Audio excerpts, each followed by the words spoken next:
기도하고 시작하겠습니다. 하나님 아버지 감사합니다. 소중한 사랑하는 랩런트들을 붙잡아 주셔서 하나님이 주시는 영적인 힘 얻고 237 살리는 학업에 승리하게 역사하여 주옵소서. 사람의 말, 세상의 말 흔들리지 않고 속지 않고 환경과 상황 때문에 갈등하지 않고 오직 그리스도 붙잡고 언약의 여정 가는 사랑하는 주의 백성들 되게 하여 주옵소서. 여기 있는 귀한 랩런트들 때문에 네피림 시대 재앙이 끊어지게 될 줄 믿습니다. 바벨탑 시대 재앙이 무너지게 될 줄 믿습니다. 창세기 3장, 6장, 11장의 흐름을 깨뜨리고 그 후유증에서 사람들을 건져내는 축복의 역사가 렘넌트의 과거, 현재, 미래 다스리시는 예수 그리스도로 말미암아 렘넌트의 여정 속에서 사실화되게 하여 주옵소서. 이것 때문에 오늘 우리가 말씀을 잠깐 붙잡습니다. 하나님 주신 영적인 힘을 각 사람이 얻는 가운데 우리의 삶의 이정표가 확인되게 해 주옵소서. 예수 그리스도 이름으로 기도합니다. 아멘.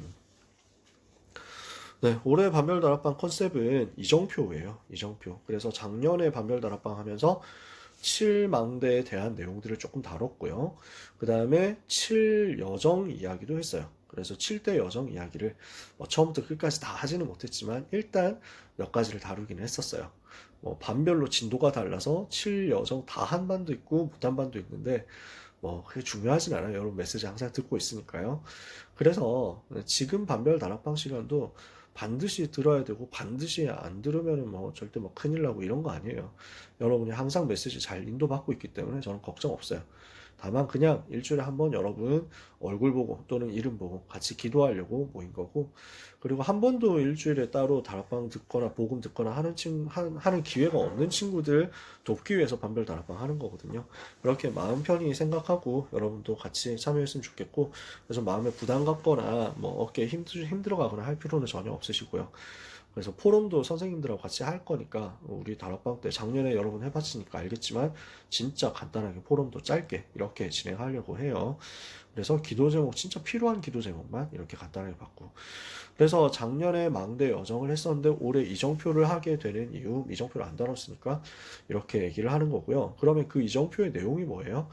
사실은 사도행전 전체거든요. 사도행전 1장에 나오는 갈보선 가면서 마가다락방에서 시작해서 안디옥 교회, 그리고 바울의 1차, 2차, 3차 선교 여행이 곧 이정표의 내용이에요.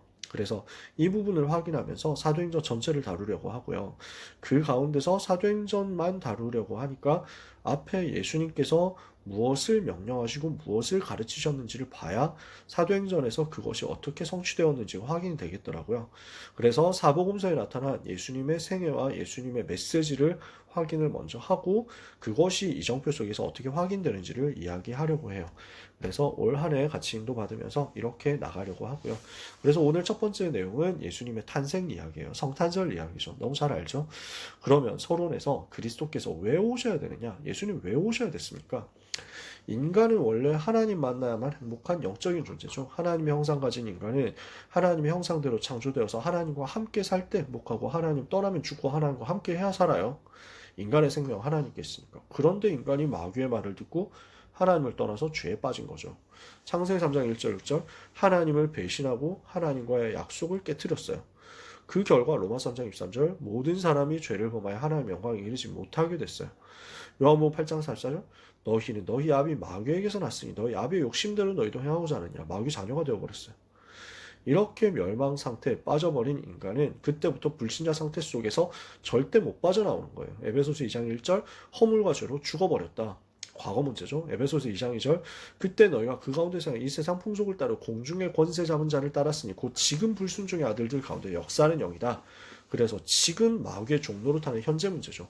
에베소서 2장 3절 본질상 진노의 자녀로 심판의 운명을 피할 수 없는 미래 문제죠. 과거, 현재, 미래에 완전 사로잡혀서 살아가는 모습이 사도행전 10장 38절 마귀에게 눌려 있으니까, 마귀에게 눌린 모든 사람들은 스스로의 노력으로 어떤 방법으로 절대 이 문제 해결을 못하는 거죠.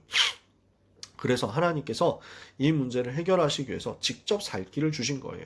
세상을 이처럼 사랑하신 하나님께서, 나를 이처럼 사랑하신 하나님께서 우리에게 살 길을 주셨어요. 요한복음 3장 16절에 하나님이 세상을 이처럼 사랑하사 독생자를 주셨으니 이는 그를 믿는 자마다 멸망치 않고 영생을 얻게 하려 하심이니라. 멸망하지 않고 영원한 생명 얻을 길을 주신 거예요. 로마서 5장 8절에 우리가 아직 죄인 되었을 때 그리스도께서 우리를 위하여 죽으심으로 하나님께서 우리에게 대한 자기의 사랑을 확증하셨느니라. 그래서 요한 1서 4장 10절에도 사랑은 여기 있으니 우리가 하나님을 사랑한 것이 아니요 하나님이 우리를 먼저 사랑하사 하나님이 우리를 사랑하사 우리 죄를 속하기 위하여 화목 제물로 그 아들을 보내셨습니다. 그래서 이렇게 살 길을 주시겠다라고 구약 성경에 처음부터 약속하신 거죠. 구약 성경은 뭐냐?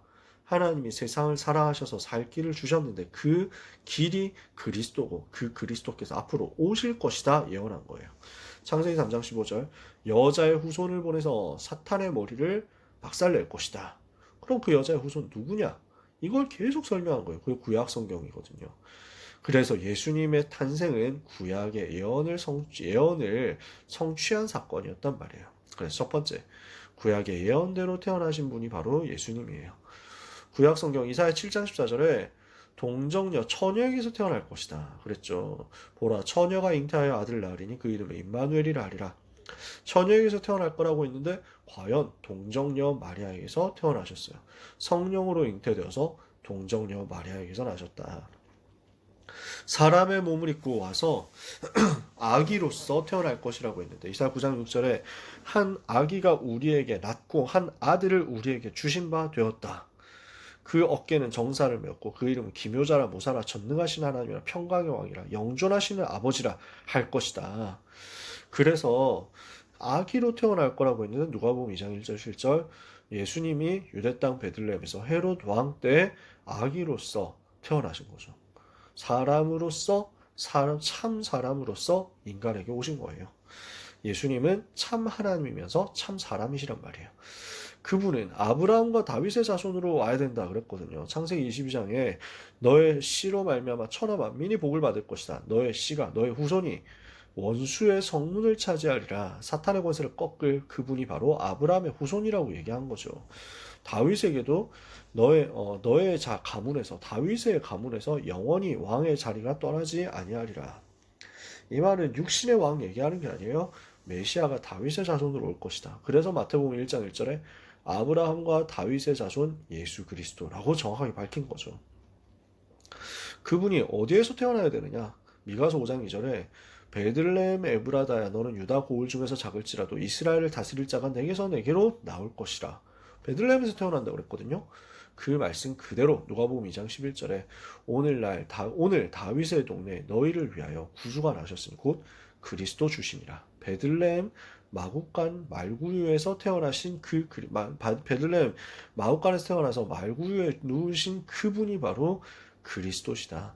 그 예수님이 바로 구약 성경에 예언된 여자의 후손, 우리를 구원할 자 메시아 맞다라는 거예요. 그러면은 예수님이 태어나신 것은 또 무엇을 의미하는 것이었냐? 만민의 구주로 태어나신 것을 의미했어요. 그래서 예수님이 어디에 태어났냐? 왕궁에서 태어나지 않고 마옥간에서 태어나서 말 구유에, 구유라는 말은 여물통, 먹이통이란 말이죠. 그 통에 누우셨단 말이에요. 누구든지 그분을 만날 수 있도록 하기 위해서. 왕궁에 태어나면 어떻게 됩니까? 헤롯 왕을 왕궁의 왕자로 태어나면 어떻게 됩니까? 왕하고 친한 사람, 권력 있는 사람, 돈 많은 사람, 왕한테 잘 보이는 사람, 이런 사람만 만날 수 있어요. 근데 그런 사람들도 뭐 때문에 만나려고 하겠어요? 메시아를 만나야 되겠다. 간절하고 갈급한 마음으로 오겠어요? 왕한테 잘 보여야 되겠다 하고 아부하기 위해서, 아첨하기 위해서, 뭔가 해먹기 위해서 이렇게 오겠죠. 그러니까 아무나 만날 수, 누구나 만날 수 있지만 아무나 만날 수 없는 곳으로 와야 되는 거예요, 예수님이. 그래서 상징적으로 마옥간에서 태어나셨어요. 왜 마옥간입니까? 여러분 내용 알잖아요. 그러니까 원래 예수님의 육신의 어머니 아버지 자리에 있어야 되는 마리아와 요셉이 갈릴리 동네 나사렛 출신이에요. 나사렛에서 살고 있었어요. 북쪽이죠. 북쪽 마을이에요. 근데 근데 갑자기 로마 황제가 명령 내렸잖아요. 인구 조사하라고. 그것도 자기 조상의 고향 땅으로 가라고. 그래서 만삭이 된 마리아가 어쩔 수 없이 요셉이 만삭이 된 마리아를 데리고 베들레헴까지 와야 되는 거예요. 남쪽으로 막 이제 온 거죠. 왔더니 인구조사 급하게 명령 내려졌으니까 막 바글바글한 거예요. 막 베들레헴 되게 작은 동네거든요. 여관도 별로 없어. 근데 꽉 찼어. 자리가 마구간밖에 없는 거야. 거기에서 태어나셨어요. 그게 왜 그랬냐? 누구나 와서 만날 수 있는 거야. 왕궁에서 태어났으면 아무나 만날 수가 없는데 마곡간에서 태어나셨으니까 누구나 찾아올 수가 있는 거야. 근데 아무나 못 와. 왕궁에 가려는 사람, 왕궁에 태어났으면 자리 차지하려는 사람, 사기꾼들 이런 사람들 올 거 아니에요. 그런 사람들은 절대 못 오는 거예요. 진짜 나는 메시아 만나고 싶다. 정말 태어나신 메시아를 뵙고 경배하고 싶다. 이런 사람만 올 거 아니에요. 그래서 누구나 올 수 있지만 아무나 올 수 없는 그곳에 예수님이 오셨어요. 모르는 사람도 이거 가지고 또 예수님은 일부러 권력자들 편을 들지 않고 가난하고 낮고 천한 사람들 편이 되셨다. 우리도 가난한 사람들만 도와줘야 된다. 이러는데 그 말이 아니에요. 누구나 누구든지 그분을 만날 수 있다. 누구든지 그분을 믿기만 하면 만날 수 있다. 처음부터 알려주신 거죠. 이렇게 예수님이 탄생하셨는데 제일 먼저 경배한 사람 누구예요? 그래서 밖에서 양을 치던 밤새 양을 치던 목자들이었어요. 어떻게 경배했죠? 천사가 와서 알려줬거든요. 뭐라고 알려줬어요? 오늘날 다윗의 동네 너희를 위하여 구주가 나셨으니 곧 그리스도 주시니라.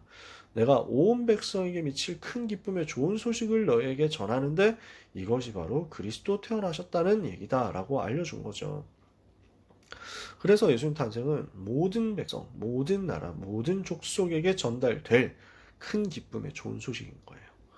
그래서 누구든지 만날 수 있고 누구든지 그분을 만나면 살고 아무 조건 없이 그분께로 오기만 하면 산다고 모든 백성에게 이 복음이 증거될 수 있도록 하나님께서 만민을 위한 복음을 주신 거예요. 그래서 천사가 찬송하잖아요. 지극히 높은 곳에서는 하나님께 영광이요 땅에서는 기뻐하심을 입은 사람들 가운데 평화로다.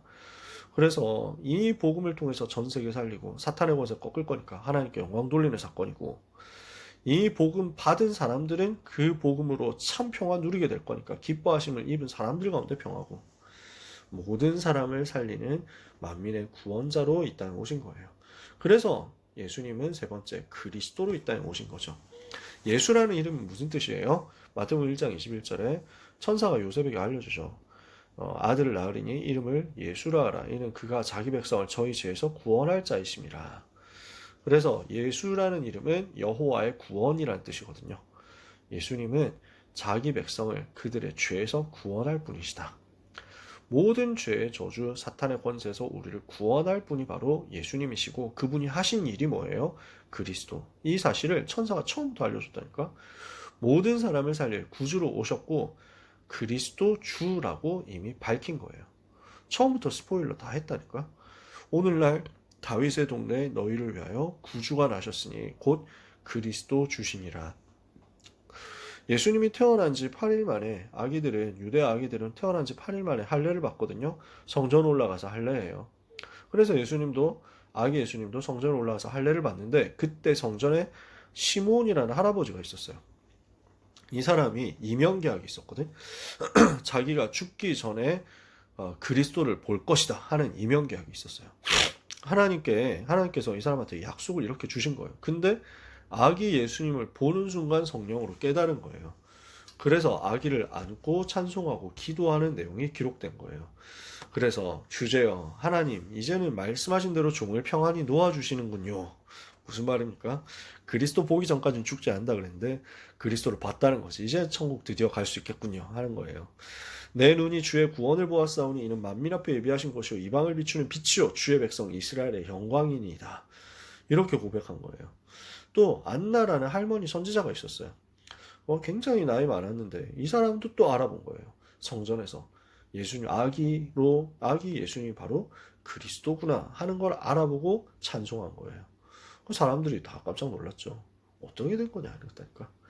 그리고 마지막에 동방에서 박사들이 왔어요. 이 내용도 여러분 잘 아시죠? 별을 보고 찾아와가지고 예수님 계신 곳에 와서 황금과 유향과 몰약을 드렸어요.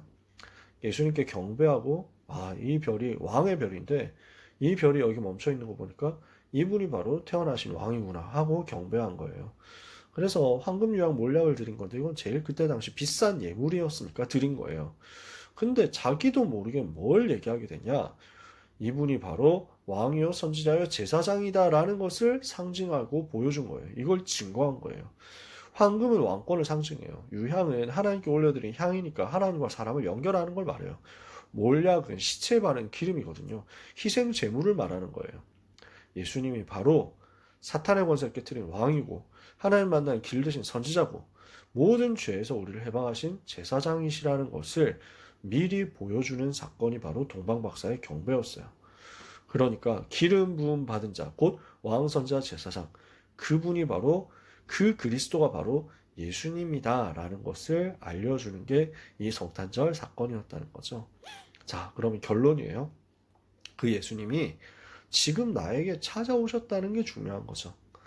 2000년 전에 이런 일이 있었다 하고 끝나는 게 아니라 지금 내게 찾아오셔서 지금 내 속에서 지금 나를 구원하시고 지금 나와 함께 계신다. 이거지. 이거 붙잡는 거예요.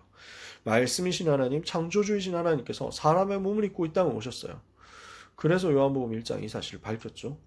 태초에 말씀이 계시냐? 이 말씀이 하나님과 함께 계셨으니 이 말씀이 곧 하나님이시라. 그 말씀이 육신이 되어 우리 가운데 오셨다. 그런데 그분이 참빛으로 자기 땅에 오셨는데 자기 백성이 영접하지 않았거든요. 요한복음 1장 10절 11절 참빛 곧 세상에 와서 각 사람에게 비추는 빛이 있었나니 그가 자기 땅에 왔으나 자기 백성이 그를 영접하지 않았다. 그런데 그 뒷구절 우리가 잘 알죠? 영접하는 자 곧 그 이름을 믿는 자들에게는 하나님의 자녀가 되는 권세를 주셨으니 이는 혈통으로나 육정으로나 사람의 뜻으로 나지 아니하고 오직 하나님께로서 난 자들이니라. 우리가 하나님의 은혜로 예수님을 그리스도로 알고 믿고 영접한 거예요. 그런 내 속에 주님이 찾아오신 거죠. 이것을 여러분이 감사로 감격으로 누릴 수 있으면 여러분은 절대로 무너지지 않습니다. 나에게 찾아오셨구나. 나를 찾아오셔서 나를 살려주셨구나. 너무 감사하다. 이게 여러분에게 늘 감사가 됐으면 좋겠어요. 그래서 저는 지난주부터 이 찬송이 계속 저한테 있거든요. 먹보다도 더 검은이라는 찬송이에요. 찬송가 423장인데 여러분이 잘 알지 모르겠어요. 한번 불러봤을 수는 있는데 거의 잘 안 부를 거예요. 제가 이 찬송 외우거든요. 이 찬송도 먹보다도 더 검은 죄로 물든 이 마음 흰눈보다 더 이게 깨끗하게 씻겼네. 이거예요. 세상 부귀 영화와 즐겨하던 모든 것 주를 믿는 내게는 분토만도 못하다. 그러면서 나의 모든 보배는 저 천국에 쌓였네. 나의 평생 자랑은 주의 십자가로다. 이러거든요. 저는 이거 고백할 때마다 너무 기뻐요. 그러면서 후렴 가사가 이래요. 주의 보혈 흐르는데 믿고 뛰어나가 주의 은혜 내가 입어 깨끗하게 되었네. 주님이 내게 찾아오셨다. 그래서 나를 위해서 피 흘리신 그 보혈 통해서 내가 구원받았다. 나는 다른 것 자랑할 게 아무것도 없다. 나는 오직 주의 십자가 평생토록 영원토록 자랑할 것이다. 이게 저는 늘 기뻐요. 저한테 있는 24의 기쁨이에요. 영원한 기쁨이에요. 여러분에게 이 기쁨이 날마다 있기를 바랍니다. 그래서 찬송가 120장에도 이렇게 고백하죠. 그 주 영접하는 사람들 그 마음에 오신다. 예수님이 이 땅에 오셨는데 그 성탄절 찬송이거든요. 오 베들레헴 작은 골 너 잠들었느냐 이 찬송인데 그 자기 땅에 왔는데 자기 백성 영접하지 않았는데 그를 영접하는 사람 마음에 오셨는데 내게 찾아오셨다. 얼마나 기쁘고 감사해요.